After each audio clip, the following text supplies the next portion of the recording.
host of the Whitwin podcast, whatever it takes, whenever it's needed. Today, we're going to be talking a little bit about money. So right now, there's a lot going on. A lot going on with inflation, with getting work, this or that, food. They're saying food shortages are coming. They're saying shortages of employees, trying to find people to work is tough.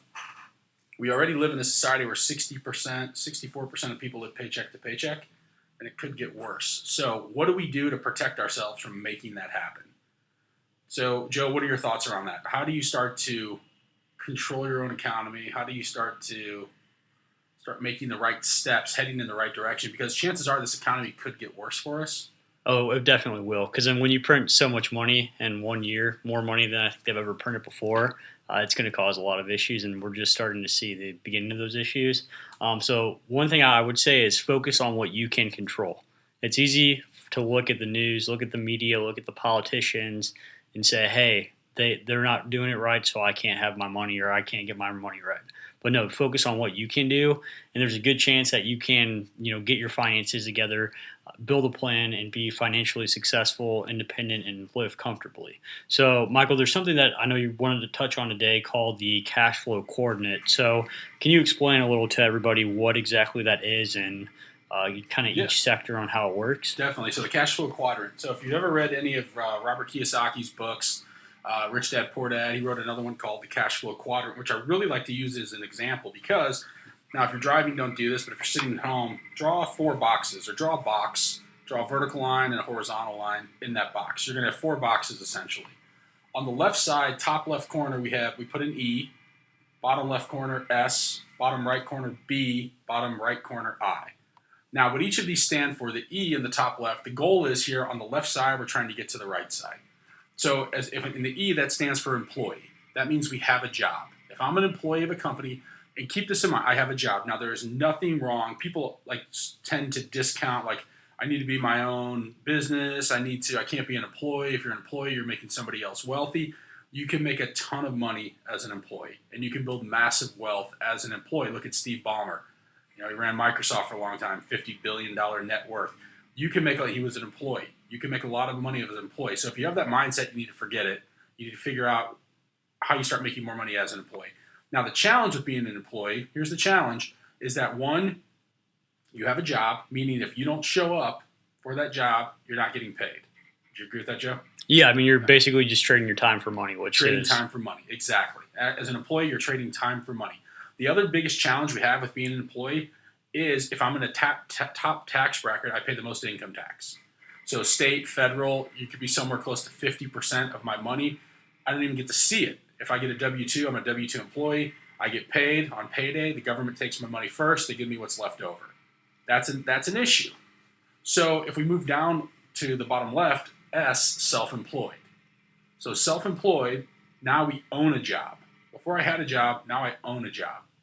Now keep this in mind, over 80% of small businesses break even or lose money, which is crazy to think about. They'd be better off being an employee. But some people just have the mindset that they want to create their own, they want to have their own business, this or that, and they're not doing an effective job of running it. Now, the challenge with this from a tax perspective, one, you own a job, meaning that if you don't have employees, you don't figure out how to scale, if you're still trading time for money because if you don't show up, and that's where most small businesses never hire more than a couple of employees, so they're not going to get their business to a point where it can run itself. So now the other challenge from a tax perspective as well is if I'm in the top tax bracket, say state and federal, I'm giving away 50 and I have to pay self-employment tax, I could be close to 60% of my income going to taxes if I'm not smart about it and I don't have the right accountants. So the goal is how do we get to the right side? Now B stands for business. Now if I have a business and I'm running a business, meaning that now I own a system. Right now I'm not necessarily trading my time for money. I have a system and business and employees that are going to work and creating money for me, right? Where this is when you have a business, that's where you don't have to show up and your business continues to run. That's the way you have to look at it. For self-employed people or small business owners, think about this. If you don't show up for work today, does your business run? Does your business open? Does your business function? Is your business making money? If the answer is no, you're not necessarily a business owner. You're a self-employed person that owns a job. So how do we get into owning a business? Now, I can own a business and own a system and start hiring tons of employees, have hundreds of employees. And because of that, the government's going to give me a tax rate where I'll pay a corporate tax from around 20, 21%, something like that. Challenge here, though, is this isn't for everybody. Not everybody wants to go get hundreds of employees and build a massive business, and I get that. So if we move down, we have an I, which is an investor. I can become an investor of real estate, and because of that, I can almost pay no income tax. So I can offset my income tax, and this is where money starts to work for you. When you become an investor, it's where money starts to work for you. You're taking money that you're earning, putting it into assets that can pay you passively through things like cost segregation and different vehicles like that from depreciating properties. You can essentially, if you do this correctly, offset the bulk of your income, if not all of it, every single year. That's where we want to get, and this is what's possible for everybody, and it has the best tax benefit. So the goal is, if you look at the IRS or the government, they incentivize people on two things: creating jobs, which is what a business owner would do, and providing affordable housing. We can all, though, take our money from an employee or from a self-employed person, and this is what I often tell people is, our goal on the left side of this quadrant is how do we make the most money possible and then not increase our lifestyle yet, because that's what tends to happen. Wouldn't you agree, Joe? Yeah, absolutely. And you have people, especially my age, because I'm in my early 20s, there's a lot of people, especially in their 20s and 30s, that want to keep up with the Joneses, or you hear the terminology smoke and mirrors, where they want to try to impress anybody, but who are they trying to impress when, you have all this nice stuff and nice things, but you don't have any money in your bank and you have no assets that are going to work for you, and get you on that right side of the coordinate like you talked about. Exactly. And that's the key. So we're not worried about right now. My goal in the beginning was increase income. I don't care about lifestyle yet. I don't need fancy cars yet. I don't need any of that. I need to increase income so I can roll it into real estate that can start paying me passively. My goal, by definition, we always talk about the definition of wealth is based essentially your passive income needs to exceed your expenses. Once you get to that level from a financial standpoint, you can live forever. So how do I, as an employee or a self-employed person, take the money I'm making and utilize it by investing it in real estate to, one, start generating passive income for myself, and two, offset my tax liabilities?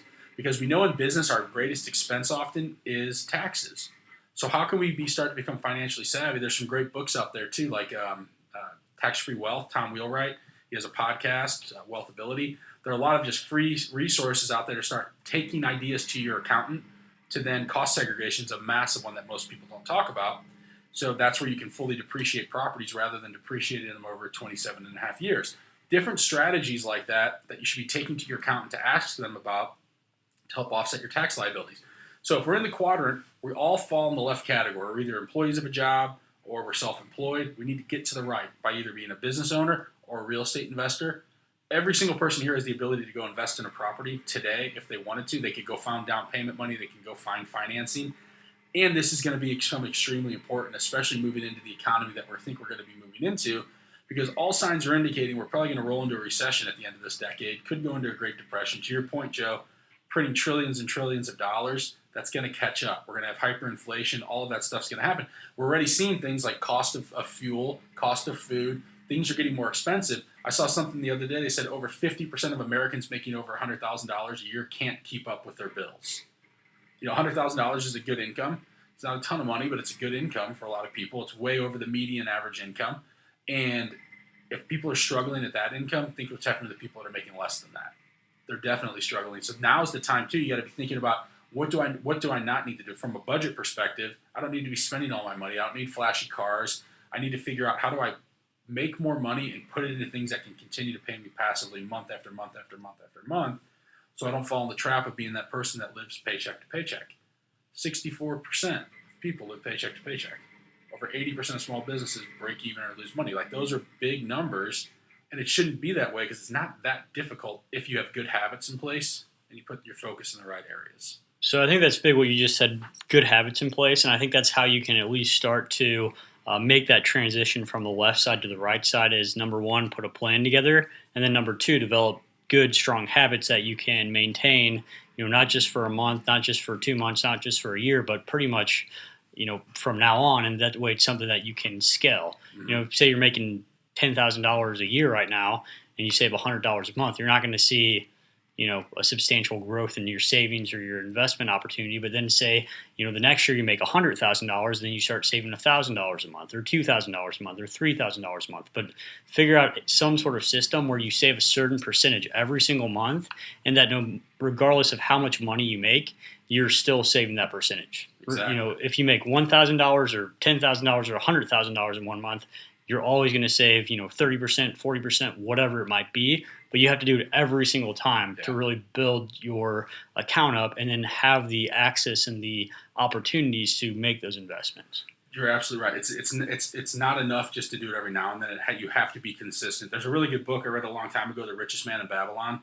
Very easy read, simple book to read. Definitely read it. If you're having trouble building a plan, it's kind of like a fables book, but it basically just talks about 2/10 of all you earn, you save. So 20%. That should be your minimum. Now, if you're in your age, within your 20s, 30s, 40s, 50s, and you haven't been able to save a dime this whole time, which happens to a lot of people, unfortunately, that's why we fall into that. What is it? 97 out of 165-year-olds can't write a check for $600. That's a scary number. These people have worked 40 years of their lives and they don't have $600. Like, that's scary. It's because they didn't have a plan. So if you're currently not saving any money, maybe you don't have to go to 20% right away. Start with 5%. $100 comes in, you put $5 away. $10,000 comes in, you put $500 away. Start with a number that you can stay consistent with, for Joe's point, and do that for a period of time, and it becomes a habit. And now you can increase. Now I'm going to go to 10%. Let's just say for the next 6 months, I'm going to save 5% of my income.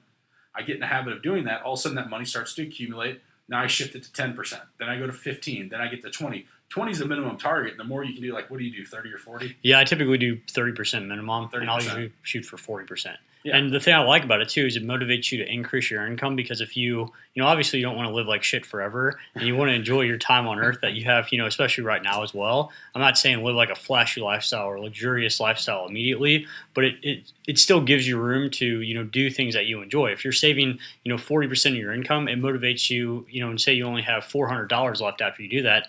You can't do a whole lot with, $400, especially in an entire month. So that motivates you to increase your income. So then that way, if you're making $10,000 and you're saving $4,000, you still have $6,000, to utilize for living and for whatever else you want to do. So it's motivating to increase your income because not only do your savings go up, but also, the amount of money you have to actually live off of. Yeah, exactly. And to your point, yeah, exactly. Like, we have nice cars, we like nice stuff, we like taking nice trips, we like doing nice things.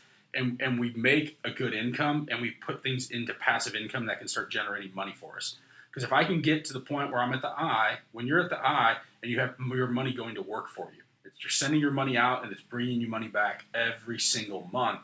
That's the money then you can start to use to get a little more, buy some nicer stuff, flashy in your lifestyle. Yes. Yeah, because if I'm a high income earner, let's just say I'm making $500,000 a year as an E or an S. Right? One, I've got tax issues there because I'm paying a lot in taxes if I'm not smart about it. But also, I'm trading my time for money, meaning that if I get hit by a bus and I can't work now for a few months, my income stops. Now, if I'm making $500,000 a year on the left side, and I'm taking that money and I'm saving 20, 30%, 40% of it, and rolling it into passive income, like real estate, that can pay me passively, and now I've got, let's just say, $20,000 a month coming in every single month from passive income that's paying me. Well, then if my $500,000 income goes away, I still have $240,000 gross coming in. And if my expenses are, call it $5,000 a month, well, from a financial standpoint, I'm wealthy because my passive income exceeds my expenses, and from an economic standpoint, I can live forever financially because I have enough money coming in every month that I'm not working for. So that's the big miss that most people don't focus on, is they don't figure out. They roll it into a 401k, which I would do that too. If your employee has an employer match on a 401k, max that thing out because it's free money from your employer. Do those things, but then also be thinking about, how do I increase income and how do I put it into passive income assets that can pay me every single month for the rest of my life. And if you do that, you're going to start to get ahead, and you're not going to fall into that category of people that are financially worried when they're in their later part of their age. And I often wonder, I read a book not too long ago, but I often wonder, like, why are people so bad with money? And if you think about it, if you look at it, up until World War II, all you did, you worked until you died. So that was what you did. You just worked until the day you couldn't work anymore and you died. There was no savings. There was no 401ks. Like, all of that stuff hasn't been around for maybe more than 5 decades, 50 years or so. The retirement plans and everything like that. It's a relatively new system or thing for a lot of Americans, a lot of people in general. And so that's why I think we have poor financial habits. They don't teach about it in schools. They don't teach about a simple thing like, if you're making less than $100,000 a year, a Roth IRA. It's simple. If you're in your early 20s, and you put $6,000 a year away, and you put it into an index fund like a Vanguard or a Schwab or something. Again, we're not giving financial advice, just telling you what we've done with our own experience. put it into an index fund that can get you 10, 11%, something like that. Not every year, but annually over the course of a certain period of time. By the time you're 65, you should have around $4 or $5 million in there. Well, that's a good chunk of money. Now, keep in mind, 40 years from now, $4 or $5 million might be worth, I don't know, a million, yeah. maybe less even, just depending on where we go. And you would much rather have that money 40 years from now than not have it. And you're only putting about $240,000 away over 40 years. So you're saving $6,000 a year. You've saved $240,000. You put it in a Roth IRA. You've got $4 or $5 million tax free as well. That's the other important thing. That money's accumulating tax free. That's an easy pillar for everyone to be a multimillionaire. Simple. Everyone can save $6,000 a year, whether they say they think they can or not. If you can't save $6,000 a year, you have to look at a couple of things. What's your lifestyle, or you're not making enough income? How do you increase your income to make an extra $6,000 a year to put that away? And if you do that and you start getting into habits, to your point, Joe, of having a percentage where every single dollar that comes in is not just going to spending on things that aren't going to make you money. How am I putting a certain percentage, whether it's 5, 10, 15, the goal is to get to a minimum of 20. But if I can start working my way toward that, if I can't afford to put 20 away right now, I need to look at what I'm spending my money on and also start thinking about how can I get to 20%? What can I cut out? What don't I need? What am I spending money on that I don't necessarily need? And the more focus I can put on that and start putting my money away and putting my money to work for me, I want to get to this I column as fast as possible. For everybody listening here, that should be the goal. How do I become an investor as quickly as possible and start making my money work for me so I can start getting some passive income and create wealth? So, Michael, one question I have for you is, I know a lot of people are, listening, are probably wanting to structure, their finances and structure their life so they can get to that side of the I. How do you know when it's the right time to make that transition? Well, that's a good point. So I think there's a lot of different ways to do it. So like my first target would be set an income target. So if I wanted to buy an income property, what do I need for the down payment? How much do I need for down payment? How much do I need to set aside to fix the property up if that's needed? How much money do I have to have for a buffer in case a tenant doesn't pay rent or if the roof shot or something happens? So I don't know if there's a specific target. It just depends on what you want. For me back in the day, I just set targets. One, I wanted to get out of debt as quickly as possible. $104,000 student loans, a bunch of credit cards from college. So how do I get out of debt? So my first step was I wasn't even focused on my investing yet. I was focused on how do I get out of debt. That's all I cared about. And so I just set a target, income targets for what I needed to start getting credit cards paid off, get my student loans paid off. And then I started setting targets for how do I go. At this point, I had rentals too because I did everything backward. But how do I go buy more rentals? So I think it's a matter of what you want, because we often talk about too, most people don't have a plan for their life. They wake up, go to work, go home, go to sleep, and they just let the day kind of run them. Start thinking about what do you want? Like how many rental properties would you like to have? If your goal is to own one this year, how quickly do you want to have it? What is that property? Target, identify what that property looks like. Is it a single family home, a multifamily home? Is it a commercial building? Whatever it is, and then start looking at, okay, if I were to buy this today, what from a financial standpoint would it take? Call a lender, figure out if you're going to get a loan, how much money you need. And so I think for that, it's establishing that plan and knowing what your goals are. I don't think there's like a set number that we need to have. It's just based on whatever your own goals are and how much money you're going to need to achieve those. But most people will say, I want to buy a property, and they never even take the next step to figure out how much money do I need. Well, I'd like to own real estate. My goal is to buy an income or rental property this year. And then they never go any further than that. So it should be like, I want to buy a 4-family that can cash flow X, that's going to be a certain price point that requires this down payment, so I know exactly what I need to go buy that 4-family property. Not just, this year I hope to buy one. That's what a lot of people do. Yeah, they don't, like you said, they don't talk to a lender. They don't figure out what the numbers are going to be. They don't figure out, hey, I have to have this much for a down payment, this much for repairs. They never even get that further. They just get to, like you said, tip of the iceberg. I want to buy a investment property. And then it just turns into hope. And then it never happens. Yeah, it's like hopefully one day I have one. Yes, and one thing we see too, I know with the left side is still very important, and that's what almost catapults you to the right side. And I think there's a lot of people out there that, they get to the left side and then automatically they want to shoot immediately to the I without increasing their income. Yep. There's a lot of people, we even see it on our team here in real estate. We've had a lot of new agents come onto the team and they say, hey, I want to buy an investment property. Well, we asked them, how much have you made in real estate? No money, or $10,000.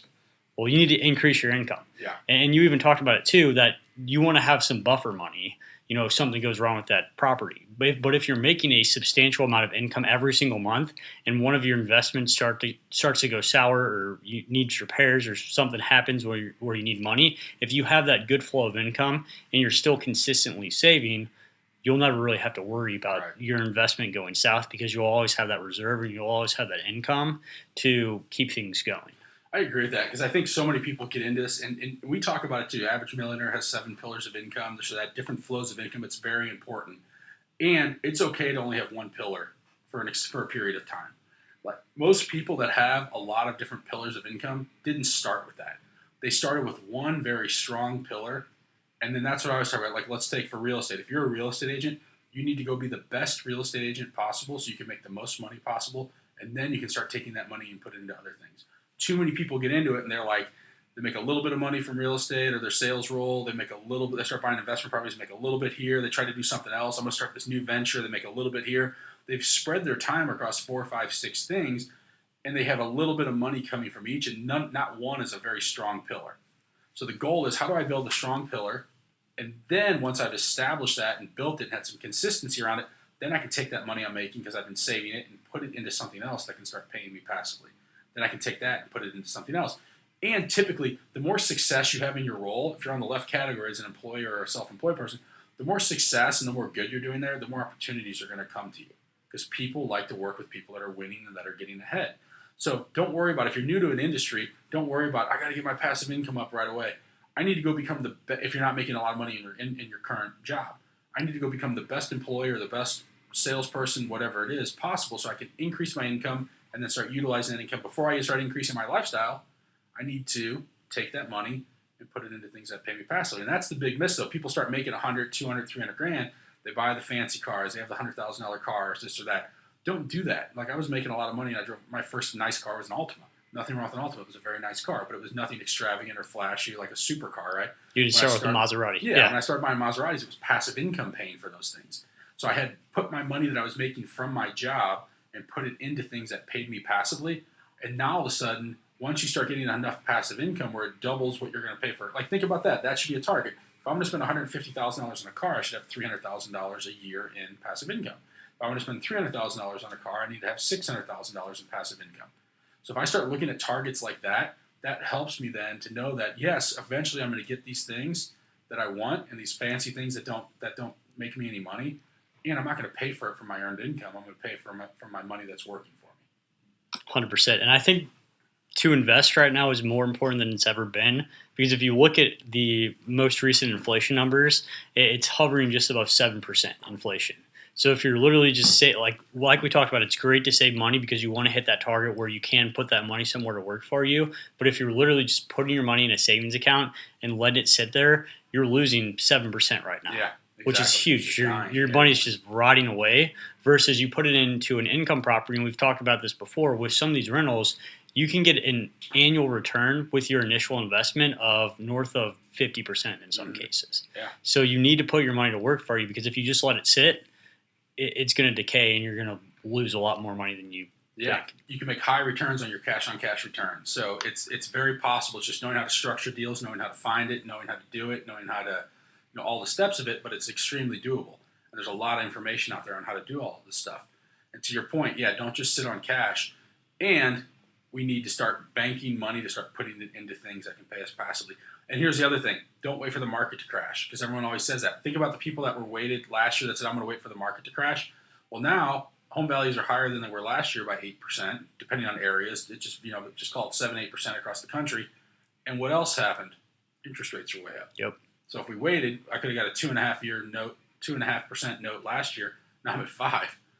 So don't wait because the market, is it going to crash? Who knows? If you look at defaults, notice the defaults for home buyers or sellers, for homeowners is at an all-time low. People that were in all that COVID forbearance are getting caught up. And even if they did fall behind, they could just put their homes on the market. They have enough equity in it now to sell it. So everyone waiting for a market crash, I don't know. Is it coming? Could be 10 years from now. Exactly. And the thing too about this I at the very bottom, it's long term. So even if you buy a house, today the market crashes tomorrow, so what? It's a long term game. Exactly. if the deal makes sense up front, then it will make sense forever because it's just about what your initial investment is, what's your return going to be per month, and can you hit your financial goal, your passive income goal? And if you buy a $200,000 house tomorrow, market crashes a month from now and it's worth $150,000.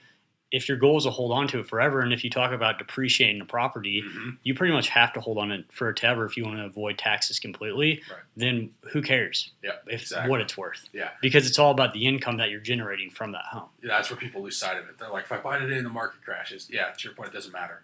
If you're going to buy a home to live in it and you're planning on selling next year, then you probably shouldn't buy a house. But if you're buying a house and you're living there for 7 or 10 years, by the time you go to sell it, even if the market did crash in a year, 2 years, 3 years from now, the market's going to correct itself by then. And to your point, from an income-producing property, it doesn't matter because you're going to sit on these things forever. You want to hold these properties forever, so don't be worried about, I'm going to wait for the market to crash. You can't time the market either. But know that if I start buying right now and I have a good system of saving and putting money away and I'm increasing my income, a year, 2 years, 3 years from now, if the market did crash, well, great, you're going to be in a better position because you've got other properties you could go borrow against if you wanted to.